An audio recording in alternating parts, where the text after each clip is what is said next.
자, 요거는 지금 공부할 내용은 굉장히 중요한 거야. 지형은 지금 하는 걸 모르면 되게 힘들어. 그러니까 앞에 자연지리 중에서 아이들이 되게 힘들게 생각하는 게 이 파트거든. 요거를 최대한 쉽게 정리할 거고, 참고로 이거는 지구과학적으로 접근하진 않을 거야. 한국지리적으로 접근할 거고, 지금 공부하는 이 파트를 알면 지형 전반적인 모든 것들이 해결될 수 있을 거야. 지금의 이제 공부할 내용이 뭐냐면, 한반도에 지형의 형성 과정에 대해서 공부할 텐데, 일단 너희들은 이거 잘 듣고 이따가 필기하고 여러 번 반복해야만 나머지가 쉬워. 지금 공부하는 이걸 토대로 해서, 그러니까 자연지리에는 지형이 있고 기후가 있고 식생이 있고 토양이 있는데 그런 것들이 거의 다 해결이 될 거니까 이 파트를 정확히 알고 가셔야 되고, 어떤 수업에서는 이 파트를 건너뛰거든. 그럼 공부가 더 어려워. 조금 힘들더라도 이 파트는 반드시 정리를 하고 가야 된다고 보시면 돼. 자, 그러면 이제 정리해 줄게. 시기를 구분할 때 시원생대라는 시기가 있어. 그 다음은 뭘까? 고생대겠지. 그 다음은 뭐야? 그렇지. 그 다음은 신생대라고 얘기하겠지. 근데 신생대만 3기하고 4기로 나누는 거야. 니들은 오늘 필기는 조금 이따 해도 돼. 선생님만 봐도 돼. 요거를 선생님이 지도를 통해서 설명시켜 줄 테니까 반드시 이거는 공부를 여러 번 해야 돼. 그럼 지형은 그냥 끝나버려. 암석까지도. 일단 너희들도 엄마 뱃속에서 태어났잖아. 엄마 뱃속에서 만들어졌잖아. 태아가 만들어지는 과정처럼 한반도의 지형도 만들어지는 과정이 있거든. 처음부터 지금의 모습을 갖추지는 않았겠지. 그럼 시원생대는 어떤 모습이었냐라고 먼저 설명을 한번 해줘 볼게. 지도를 통해서 이걸 공부를 해야 된단 말이야. 근데 여기 보시면, 자, 시원생대 때 한반도의 모습은 오늘날의 모습이 아니었어. 그럼 어떤 모습이었냐? 크게 세 개의 땅이 있었어. 세 개의 땅. 1번 땅, 2번 땅, 3번 땅만 존재했어. 그러면 나머지는 땅이 있었다는 얘기야, 없었던 얘기야? 나머지는 땅이 없었어. 섬도 없었어. 그러면 다시 정리하면 시원생대 때는 한반도에 땅덩어리가 몇 개 있었다고? 3개. 제일 오래된 땅덩어리는 3개밖에 없어. 땅덩어리를 한자로 이렇게 불러. 지괴라고 불러. 지괴. 이름은 너희들이 알 필요가 없어. 수능 준비하는 애들은. 이름까지 외우지 마. 내신을 할 거면 외울 수도 있겠지만 굳이 그럴 필요가 없어. 평북 개마쥐개, 경기 쥐개, 영남 쥐개라는 3개의 땅덩어리가 있었어. 시원생대 때는 지금의 요 지역, 여기는 아예 땅 자체가 없었고 요 위에도 땅 자체가 없었어. 됐습니까? 한반도에서 제일 오래된 땅덩어리는 1, 2, 3이 있지. 분포 면적도 제일 크지. 차지하는 비율이 이기지. 비중이 제일 커. 제일 오래된 땅덩어리에 나타나는 암석은 변성암이라고 얘기해. 변성암. 변성암은 왜 변성암이냐면 너무 오래돼서, 너무 오래됐기 때문에 성질이 변한 암석을 얘기하는 거예요. 그러면 제일 오래된 땅덩어리 3개의 지역에는 제일 오래전에 만들어져서 성질이 달라진 변성암이 분포하겠지. 분포 면적이 제일 크다 그랬어. 우리나라에서 제일 많은 암석은 변성암이겠지. 됐습니까? 반면에 이 사이에 있는 이 두 개 있죠. 여기를 A라 그러고 여기를 B라 그럴게. 여기는 땅이 아니었어. 알겠습니까? 여기를 나중에 지향사라고 얘기할 거야. 지향사.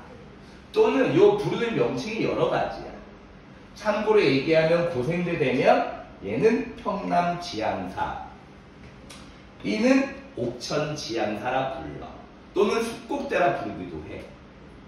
그냥 여기 A와 B는 땅과 땅 사이에 공간이 있었다라고만 아시면 돼.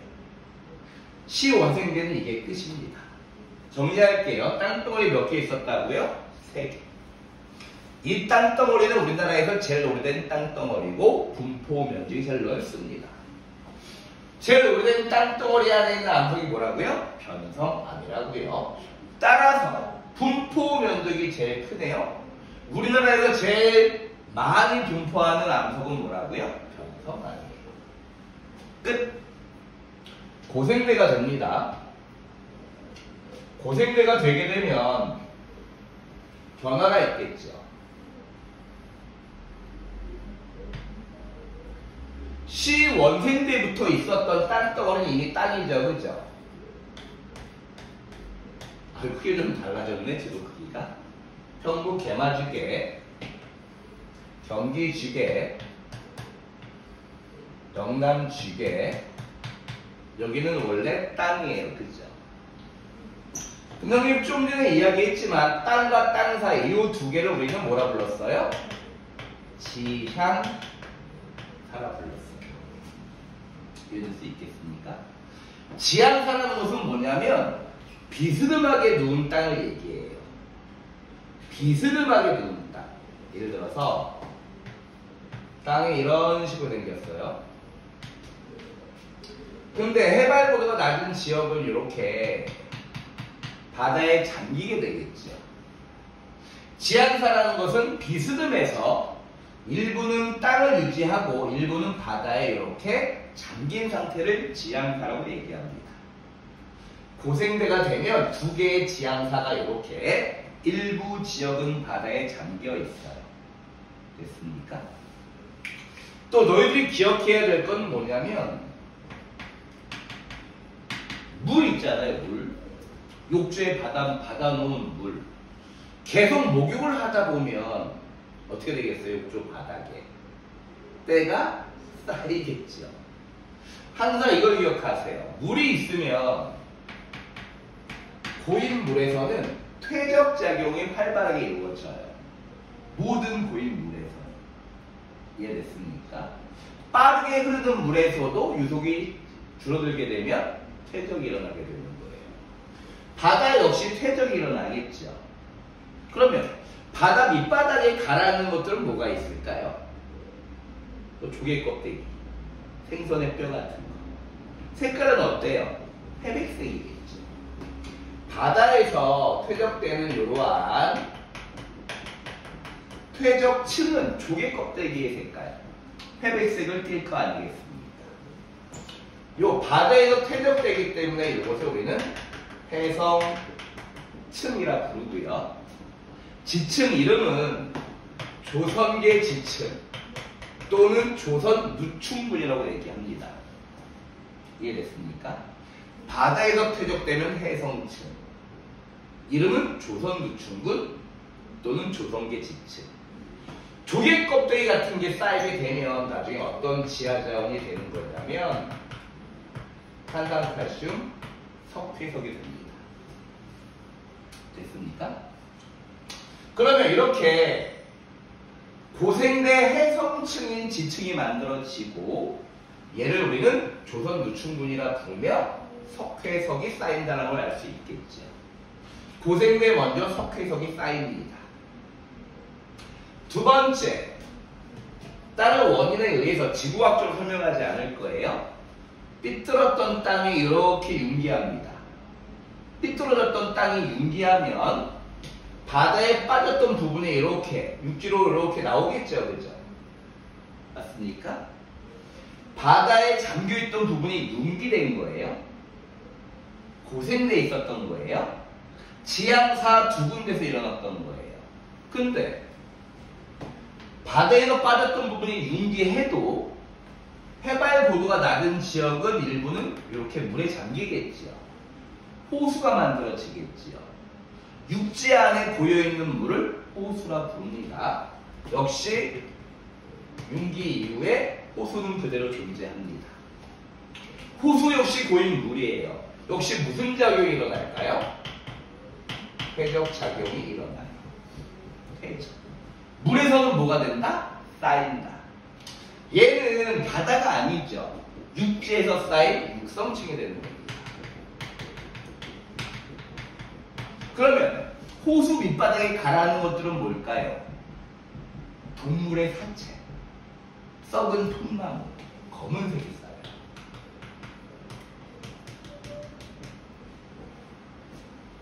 얘를 우리는 뭐라고 하냐면 평안노충근 또는 평화계 지층, 얘가 쌓여서 만들어지는 지하 자원이 무연탄이 되는 겁니다.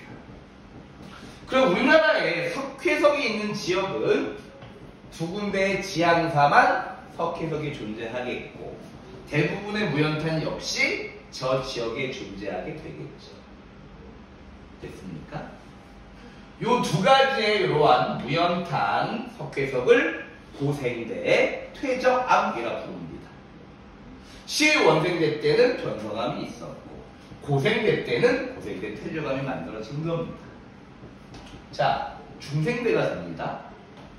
중생대가 되면 일단 우리나라 지도를 이렇게 보면 땅 만들어진 데 먼저 표시해 줄게요. 원래 있었던 평북 개마지계 평남 지향사 땅이 됐어요. 원래 있었던 경기지계 땅이에요. 옥천 지향사 땅이 됐고요. 영남지계 원래 땅이었어요. 아직 한반도와 달리 땅으로 되어 있지 않은 곳은 여기하고 요 두 개 지역이에요. 이해할 수 있겠죠? 근데 중요한 거 중생대에 요 지역은 분지를 이루고 있었어요. 분지.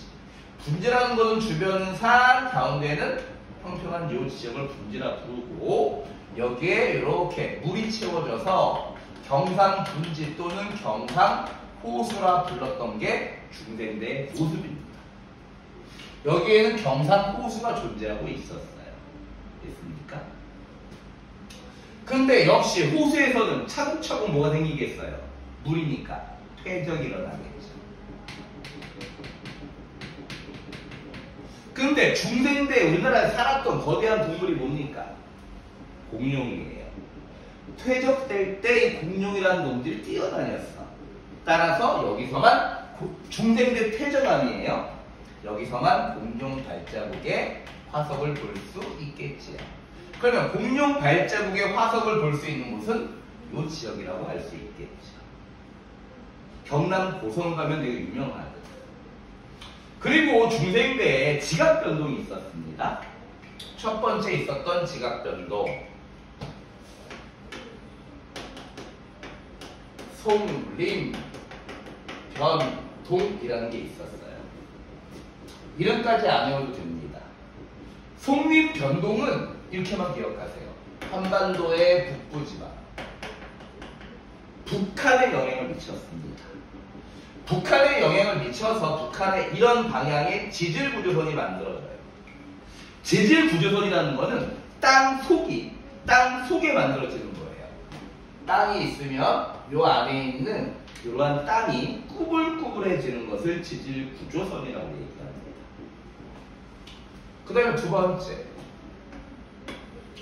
한반도 지역에 대보조산운동이라는 중부지방, 남부지방, 남한 지역의 대보조산운동이라는 지각운동도 일어나요. 대보조산운동 역시 이러한 방향의 지질구조선을 만들어 놓습니다. 송림변동하고 차이점은 뭐냐면 송림변동은 북부지방에 영향을 미쳤고 대보조산운동은 남한 지역에 영향을 미쳤고 공통점은 둘 다 땅속의 지질 구조선을 만들어 놨다.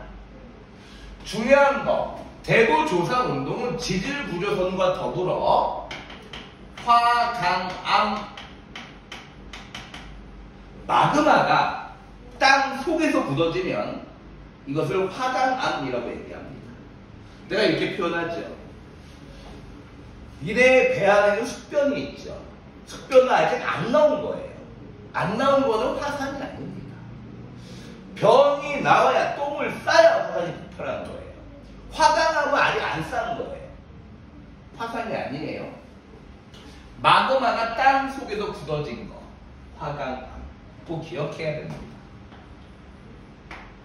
그러면 우리나라의 모든 화강암은 언제 들어온 거예요? 중생대. 꼭 기억해요. 화강암이 중생대라는 걸 모르면 내가 화가 난다. 꼭 기억하세요. 그러면 세 번째 중생대 마지막 있었던 거 불국사 운동이라고 있는데 이거는 불국사 근처에 화강암이 또 관입된 거예요. 그래서 중생대가 되면 이렇게 중생대 퇴적암도 만들어지고 지질 구조선이 만들어지는데 이러한 지질 구조선은 선생님이 아까 얘기했지. 땅 밖이야 땅 속이야.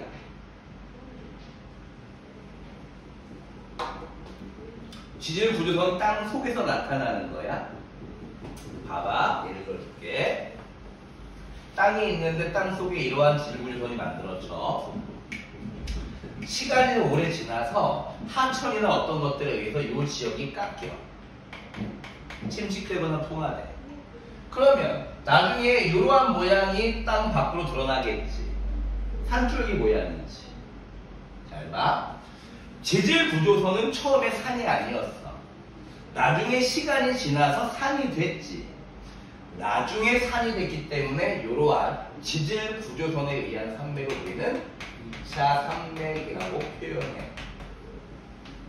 까먹으면 안 돼. 중생대에 만들어진 산맥은 몇 차 산맥이라고? 2차 산맥. 아직 1차가 안 나왔는데 이미 중생대 2차 산맥이 지질 구조선의 형태로 만들어진 거예요. 됐습니까? 그럼 중생대에 이러한 한반도의 지형이 만들어졌어요. 됐습니까? 라스트 신생대가 됩니다. 신생대가 되면 한반도 있죠? 아까 얘기했던 이 지역도 퇴적이 돼서 땅이 됐어요. 그러면 이 두 군데 있죠, 두 군데. 이 두 군데는 아직 땅이 아니었죠. 여기에 땅덩어리가 만들어진 거예요. 이렇게만 기억하세요. 지구학이 아니니까. 신생대 3기에 우리나라 북한 저 끝머리에 땅덩어리가 만들어져요. 땅덩어리를 지괴라고 얘기했죠. 그것을 우리는 뭐라 부르냐면 길주, 명천지괴, 두만지괴가 북한 끝지역에서 땅덩어리가 만들어져요. 그러면 길주, 명천지괴와 두만지괴는 신생대 3기에 만들어진 땅덩어리잖아요. 그렇죠? 원리는 지구과학에서 공부하는 거예요. 어떻게 만들어져요? 그건 지구과학에서 공부하세요. 너무 어렵게 갈 필요가 없습니다. 한국지리예요. 요 길주, 명천지괴와 두만지괴, 요 한반도 끝에 있는 땅덩어리는 신생대 3기에 만들어지는데 여기에만 유일하게 신생대 3기층에 매장되어져 있는 신생대 퇴적암 갈탄이 여기에 분포하게 됩니다. 갈탄은 저기밖에 없어요. 갈탄은 신생대 3기층에 분포하는 이러한 지하자원이기 때문에 이 갈탄 역시 신생대 퇴적암이라고 얘기합니다. 됐습니까? 그럼 신생대 이런 모습이 갖춰졌지요. 땅덩어리 다 만들어졌죠, 한반도는. 근데 신생대 3기 말 엄청난 지각운동이 만들어지게 돼요. 한반도에 여기를 축으로 해서 양쪽에서 압력이 벌어지게 됩니다. 근데 생각해봐. 양쪽에서 미는 힘이야, 미는 힘. 압력이 이렇게 양쪽에 밀고 있단 말이야. 둘 다 미는데 한쪽이 너무 힘이 세면 이쪽만 틱 튀어 올라오지, 그치? 따라서 우리나라가 동쪽을 중심으로 여기만 툭 튀어 올라온 비대칭의 이러한 지형이 만들어지게 돼요. 여기를 기준으로 여기만 툭 튀어 올라오게 돼. 이것을 신생대 상기말에 있는 경동성 요고 운동이라고 얘기하고, 이러면서 이렇게 튀어 올라오는 곳에 산줄기가 만들어져. 얘는 올라오자마자 산줄기가 된 거지. 따라서 얘를 1차 산맥이라고 얘기를 하는 거야. 자, 2차 산맥은 중생대 지질 구조선에서 만들어진 거고, 1차 산맥은 바로 신생대 경동성 요거 운동으로 만들어졌다라고 얘기했어. 또 신생대에 있었던 모습이 우리나라 북한처와 끄트머리 두 개의 땅덩어리가 만들어졌고, 신생대에 만들어진 땅덩어리에서는 신생대 퇴저감, 갈탄이 있다라고 얘기했어. 됐니? 그 다음에 땅덩어리 다 만들어졌지. 신생대 3기부터 화산, 아까 얘기했던 안에 있던 습변이 분출하게 돼. 마그마가 땅 밖으로 튀어나오게 돼. 신생대 3기에 폭발한, 제일 먼저 폭발한 것은 독도야. 화산 꼭 기억해. 그 다음에 울릉도 화산지형이야. 백두산 화산지형이야. 한라산 화산지형이야. 마지막 철원 화산지형이야. 이러면서 한반도에 이러한 지형이 만들어지게 되는 겁니다. 여러분들은 이 수업을 듣고 이걸 그리고 여러 번 반복해서 시원생대의 모습, 고생대의 모습, 중생대의 모습, 신생대의 모습들을 머릿속에 넣어놔야만 앞으로 뒤에 공부할 하청 공부할 때, 산지 공부할 때, 평야 공부할 때, 해안 공부할 때 되게 쉬워지게 되는 겁니다. 분명히 내가 얘기했어요. 요 축을 중심으로 북동쪽은 융기한 겁니다. 융기란 건 올라오는 거예요. 따라서 동해안은 바닷물이 빠진 이수해안이라고 얘기하는데, 해안선이 단순하게 이렇게 만들어지거든. 그 원리는 나중에 또 얘기할 테니까 이 원리를 알아야만 너희들은 쉽게 이 지형 파트를 공부할 수 있게 될 겁니다. 알겠습니까?